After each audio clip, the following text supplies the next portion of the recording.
নমস্কার দর্শক বন্ধু।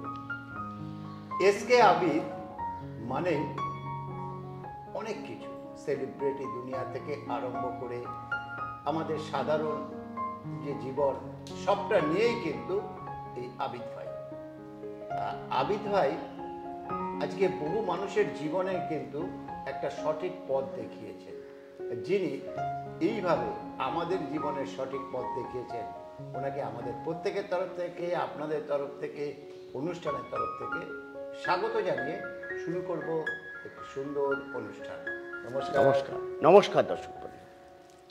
আবিদ ভাই, একদম আমরা সেলিব্রিটি বলতে যে শুধু অভিনেতা অভিনেত্রী বুঝি তা তো নয়। না না না না, তাতে গায়ক আছে, নায়িকাও আছে, আর্টিস্ট মানে যারা ছবি একদম আঁকছে তারাও রাইট, আছে, যারা খেলাধুলা করে, স্পোর্টস লাইনে যারা আছে, একদম স্পোর্টসে।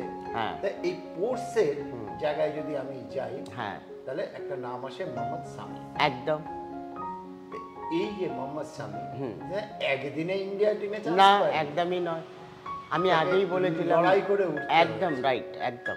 লড়াই তো সবাই করে, লড়াই সবাই করে, সবাই কিন্তু সাকসেস সবাই না, একদমই পৌঁছাতে পারে। এই মোহাম্মদ সামির মেন্টাল চার্টে কি ছিল যে তার সাকসেস? দেখো, ওর জন্মছক অনুযায়ী যেটা আমি দেখছিলাম, ও যেহেতু আমি দেখি একটা জন্মছক, সেখানে দেখো সিংহ লগ্নর ঘরে রবি বুধ বোধাদিত্য যোগ, রাজযোগ ছিল। আর আমি সবসময় বলি, মেষ লগ্ন অথবা সিংহ লগ্ন বা ধনু লগ্নই যদি কারোর রাজযোগ থাকলে, রবি বুধ বোধাদিত্য যোগ, রাজযোগ, তাদের কিন্তু খুব ভালো ইন্ডিকেট করে। চলো মোহাম্মদ শামী নিয়ে কিছু বলবো। তার যদি আমি জন্মবার দেখি, যেহেতু জন্মছকে আমরা দেখি, তা সোমবার জন্ম, শুক্লপক্ষের তিথিতে জন্ম, নরগণ। হ্যাঁ, আর নামের অনুযায়ী যদি সংখ্যা দেখবো, তাহলে মোহাম্মদ শামী ক্যালকুলেশন করব, তাহলে এক সংখ্যা, যেটা রবির সংখ্যা, একদম। আর নাম অনুযায়ী সংখ্যা যদি দেখবো, তাহলে দেখো এখানে ওর 3 তারিখে জন্ম। 3 মানে সংখ্যা হচ্ছে বৃহস্পতির সংখ্যা, বৃহস্পতির সংখ্যা হচ্ছে 3। টোটাল ডেট অফ বার্থ যদি আমি ক্যালকুলেশন করব, তাহলে আসছে কত? 4 সংখ্যা, যেটা রাহুর সংখ্যা। তা আমরা যদি একটা জন্মছক যখন দেখি, আমরা পার্টিকুলার আমাদেরকে সব কিছু দেখতে হয়।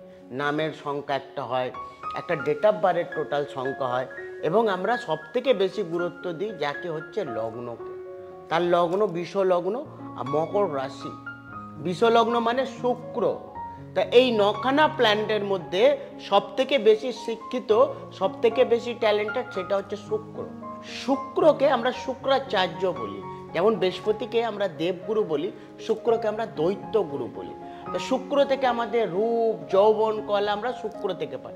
কারোর যদি জন্মছকের মধ্যে শুক্র যদি উইক থাকলে, শুক্র থেকে আমরা অনেক কিছু পাই। এই গাড়ি বাড়ি, সুখ শান্তি, লাক্সারি লাইফ, সেটা আমাদেরকে কিন্তু শুক্র দেয়। কারোর যদি জন্মছকে শুক্র খারাপ থাকলে, সে জীবনে এগোতে পারবে না। সে ভালো একটা অ্যাক্টার হতে পারবে না, সে একটা ভালো গায়িকার হতে পারবে না। সে আবার মানে এই ক্রিকেট লাইন একটা জগতে একটা নাম, বোলিংয়ের মধ্যে মোহাম্মদ শামীকে আজকে প্রচুর নাম। সেখান থেকে দেখো লগ্নতে কি, লগ্নতে মঙ্গল, কিন্তু মাঙ্গলিক। আমরা মাঙ্গলিকটা অনেকেই করে, কিন্তু মাঙ্গলিক দেখো কারা কারা মাঙ্গলিক। কারো যদি লগ্নতে মঙ্গল, মানে ওর যদি তথ্য দেখে, আমাদের শরীর পঞ্চতত্ত্ব দ্বারা গঠিত, অগ্নি, পিত্তি, বায়ু, জল, আকাশ। তার তথ্য যদি দেখবো, তাহলে অগ্নি পিত্তি, পিত্তি মানে কি হলো? মাটি।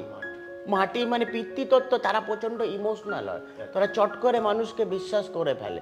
সেখানে লগ্নই কি? মঙ্গল। লগ্নই মঙ্গল মানে মাথা গরম করে নেওয়া, হুটহাট ডিসিশন। আবার লগ্ন দ্বিতীয় স্থান কি? দ্বিতীয় স্থান তোমার মিথুন রাশির ঘর, বুধের ঘর, ভালো, সেখানে কোনো প্ল্যানেট নেই। তৃতীয় স্থানে চন্দ্রের ঘরে, চন্দ্রের ঘরে বৃহস্পতি উচ্চস্থ ফল দেয়, একে বলা যায় গজকেশরী যোগ। বৃহস্পতি যদি চন্দ্রের ঘরে বসে গেলে কারুরও জন্মচক্রে খুব ভালো। কেন? বৃহস্পতি কারুর যদি উচ্চস্থ থাকলে, তাদের আজীবন টাকা পয়সা বলেন, সব দিক থেকে অতটা সমস্যা দেয় না। কিন্তু আবার বৃহস্পতি কেতু যুক্ত, এই দেখেন বৃহস্পতির সঙ্গে কেতু, বৃহস্পতির সঙ্গে কেতু বসে গেলে তাদের কিছুটা শরীর নিয়ে প্রচণ্ড সমস্যা দেয়। 4th হাউসে আবার দেখো, এখানে রবি বুধ বোধাদিত্য যোগ, রাজযোগ, খুবই ভালো। আবার রবি শুক্র দারিদ্র যোগ। দারিদ্র যোগ মানে তুমি একটা সমস্যা থেকে উঠছো, নেক্সট সমস্যা রেডি। রবিকে আমরা পেলাম 16 ডিগ্রিতে, শুক্র 0 ডিগ্রিতে। শুক্রের এমনিও কোনো এতটা ভ্যালু নেই, যেহেতু শুক্র ফোর্থ হাউসে কারোর যদি শুক্র বসে গেলে তারা কারোর লগ্ন ছক অনুযায়ী যদি ফোর্থ হাউস থেকে আমরা মা এবং বাস্তু দেখি, কারোর যদি ফোর্থ হাউসে লগ্ন বসে গেলে তাদের নিজের ইনকামে বাস্তু এবং তাদের মায়ের সঙ্গে খুব ভালো বন্ডিং হয় একদম। পঞ্চম স্থানে আবার কোনো খারাপ প্ল্যানেট নেই, 6 নম্বর ঘরে কোনো খারাপ প্ল্যানেট নেই। সেভেন্থ হাউস আমি যদি দেখবো তাহলে বৃশ্চিক রাশির ঘর, যেহেতু 7th হাউস পার্টিকুলার বিয়ের ঘর, 7 to 7 আমরা বিয়ে দেখি, সেখানে দেখো 7th হাউস যেটা সেটা বৃশ্চিক রাশির ঘর, তাহলে ওর বিয়ের কারক গ্রহ কে? মঙ্গল। লগ্ন অনুযায়ী মানে লগ্নতে কি মঙ্গল, তার বিয়ের কারক গ্রহ আবার মঙ্গল, যেহেতু বৃশ্চিক রাশির ঘর। আবার 8th হাউস 8 নম্বর ঘর থেকে আমরা পার্টিকুলার শ্বশুর বাড়ি দেখি, সেটা হচ্ছে বৃহস্পতির ঘর, সেখানেই শনি। অষ্টমে শনি মানে বিদেশ যাত্রা, বাইরে মানে ইন্ডিয়ার বাইরে, যেহেতু ইন্ডিয়ার বাইরে বেশিরভাগ খেলা হতে। এখানে আবার দেখো 9 নম্বর ঘরে রাহু, 9 নম্বর ঘরে কারোর যদি রাহু বসে গেলে তাদের বেশিরভাগ বাবার কোনো হার্টের সমস্যা ইন্ডিকেট করে। 9 নম্বর ঘর হচ্ছে আমাদের ভাগ্য এবং পিতা।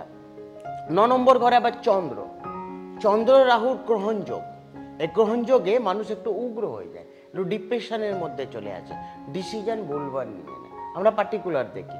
বা 10ম স্থান কর্মর জায়গা, সেটা কি? সেটা কুম্ভ রাশির ঘর, কুম্ভ মানে শনির ঘর, তাহলে ওদের কর্মদাতাকে শনি কোথায়? অষ্টমে, ভালো। একাদশপতি আবার যদি দেখবো সেটা মীন রাশির ঘর, যেহেতু বৃহস্পতি কোন ঘরে? বৃহস্পতি উচ্চস্থ কার ঘরে? 3য় স্থানে বৃহস্পতি, মানে 3-এর 3 11, সেখানে দেখো বৃহস্পতি এইখানে 3 নম্বর ঘরে গজকেশরী যোগ তৈরি করেছে, খুব ভালো। দ্বাদশপতি আবার যেটা সেটা মঙ্গল কোথায়? লগ্নতে।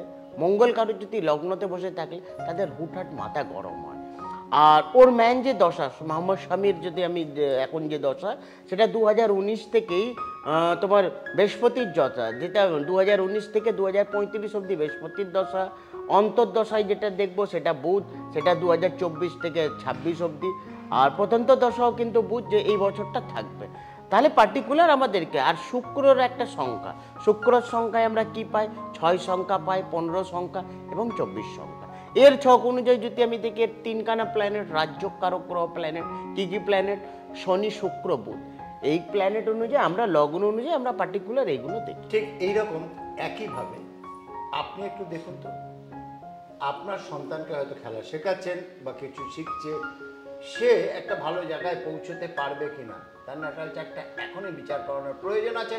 তার জন্য যোগাযোগ করুন এসকে আবিদের সঙ্গে, যে কলিংয়ে মোবাইল নাম্বার রয়েছে এই নাম্বারে ফোন করে যদি কোনো অসুবিধা হয়, হেল্পলাইন আছে, ফোন করলে যারা আছেন তারা আপনাদের সম্পূর্ণরূপে হেল্প করে দেবেন। আর অনুষ্ঠানটা শুধু দেখলে হবে না, সাবস্ক্রাইব করুন, লাইক করুন, শেয়ার করুন, এই আশা নিয়ে অনুষ্ঠান শেষ করবো। বিদায় জানাবো অমিত ভাইকে, বিদায় জানাবো আপনাদের। নমস্কার দর্শক বন্ধু।